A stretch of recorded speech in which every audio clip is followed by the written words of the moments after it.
So, for people who are just joining, this is your first IT Heroes podcast. Welcome.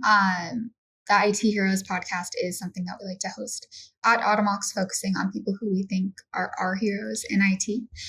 This month we had Steve Engler from the Oklahoma Farm Bureau, and I think we're going to have a really great conversation today. Hi, Steve. Welcome. Yes. Hi, thank you.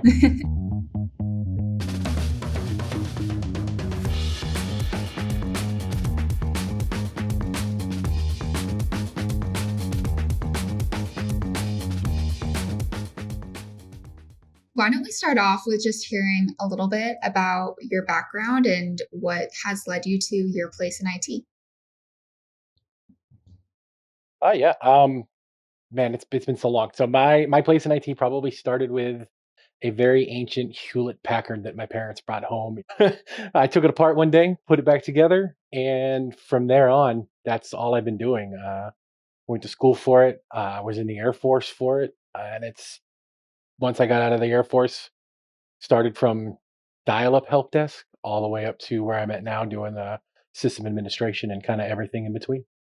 Awesome. Yeah, I feel like every good computer story starts with someone taking apart a device. Like that's how they all start. I think it almost has to. Yeah, awesome.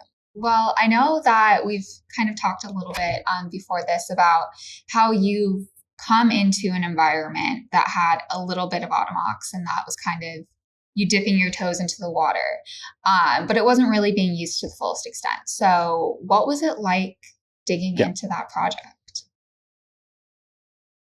So it was. I've tell you, I've enjoyed every minute of it, but we weren't using it on our enterprise side for some reason. So it was used updating like our deployed laptops and things like that. But enterprise side, we were kind of, I would say, semi-automated.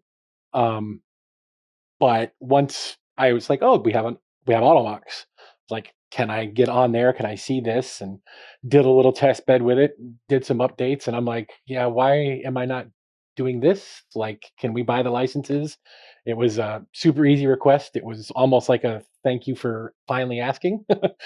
um, and then I've been digging with it ever since. Okay, I know it's. I feel like it's always super tempting to rip and replace when you find like a new system or you come into a tech stack. So I know you talked a little Oh bit yeah. about that first step of automating and translating it across your entire environment. Mhm. What was that like in terms of like work and bandwidth and learning curve? Learning curve was, especially on the Linux side of it, with the automation was, I wouldn't say steep, but it was just a little bit more, as I'm typically a Windows guy. But I got together a nice little. We had about a four system lab that I was working on of varying Linux flavors, and then two different versions of server. And I took probably about a month, 3 weeks to a month to reset computers, give them varying different degrees of updates, and to make sure Automox what it would catch, what it wouldn't catch, what I could attempt to make it do versus what I hoped it could do. Okay, cool.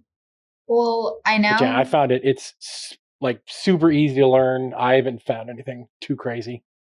that's great. That's music to my ears. And I think that actually really segues us to the next point really, really well. I've noticed that you've gotten some Automox University certifications.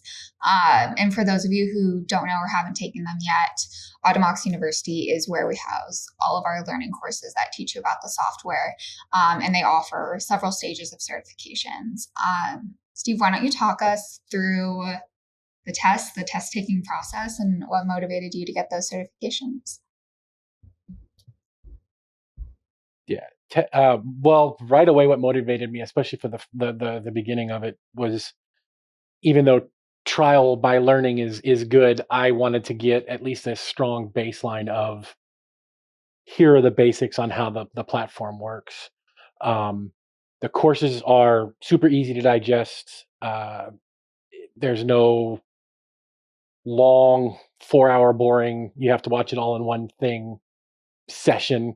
Everything's easily digestible. The test taking process is super easy. And it also helps to get cool swag. Um,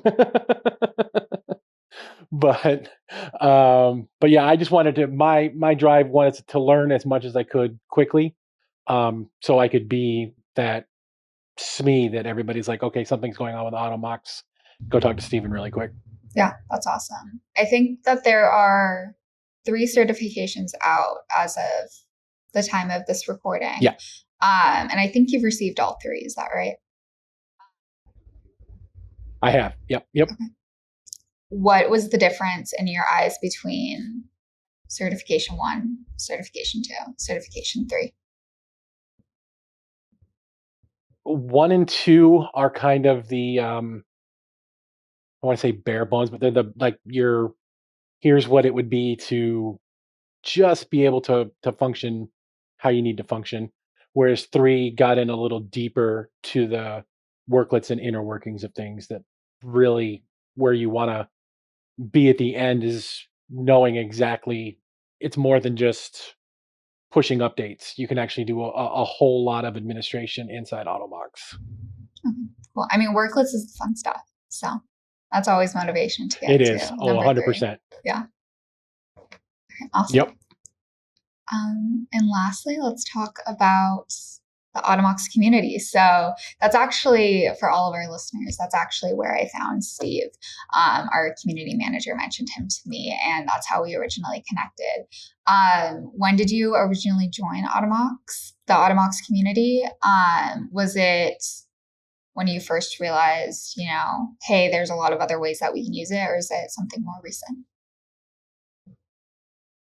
It was pretty much once I got the go ahead to make my little test lab with the server side. Uh, it was probably that afternoon. I was like, I have a question, and the person who was using Automox prior was like, I have no idea. And I was like, oh look, it says community.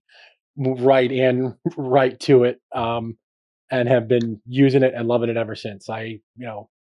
Uh, questions that I can't seem to find the answer to, script wise, worklet wise. There's some great people on there. What's up, Jack? Uh, Yes. lots of good people on there. Yeah, I've interviewed Jack in the past. He's definitely a superhero I on saw there. that interview. Yeah. But I Yes, know he is for even, sure. yeah, even inside Automox, we're constantly reading and people are in there answering stuff. And I think it's really cool, the idea of like a crowd think around an issue or problem, or especially when it comes to things like scripting and writing worklets for your own environment. It's crazy the knowledge in there. It is, and I was actually really impressed and happy to see that there was so much Automox back in instead of just the standard users doing it, because getting answers from the people who know it way better than us is you can't beat that. Yeah, definitely. I think I can speak from the Automox side at least in that the past year, I think community has been such a large initiative and we've really seen buy-in from all sides. So not just, marketing and our community manager, but also product and support and having those live in that bit as well has been really key to making sure that it's valuable and not just, another Yeah. web page cluttering you. Yep.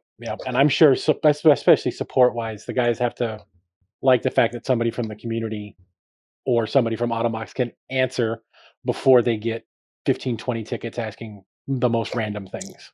Yeah. Yeah. No, I mean, our support guys they're killer. I couldn't do it myself. But the volume of tickets that they receive and how quickly they respond, it's awesome for sure. I've only submitted a couple, and the response has been really quick. And had remote help once, and got to the root of my problem. There was no like sitting around for 10 minutes, him trying to figure out. He's like, nope, this is what it was. Do this. It works. Sweet. Now, top to bottom, you guys have been very amazing. I'm loving Automox. That's awesome. That's really good to hear. I know when you come into a tool, it can be I don't know, very overwhelming and not always, maybe what you're used to or what your preference previously Hmm. was. So that's really great to hear. I will Yeah. leave us with a discussion question for the Automox community. So anyone can visit the Automox community, but we really recommend that you join as a member, respond to the posts. And our community manager, Sophia, she'll post this question in the discussion section for everyone to answer after this video, after this podcast. And our discussion question today is, if you've inherited a tech stack, did you rip and replace? And why did you do so? Good I question. think it will be really interesting to hear everyone's Yes. take on it. You don't have to name the tool. You don't have to name shame, but you can if you would like. So yeah, thank you so much for joining us today, Steve. This has been a really awesome chat. It has been great. Thank you very much. Anytime, let me know.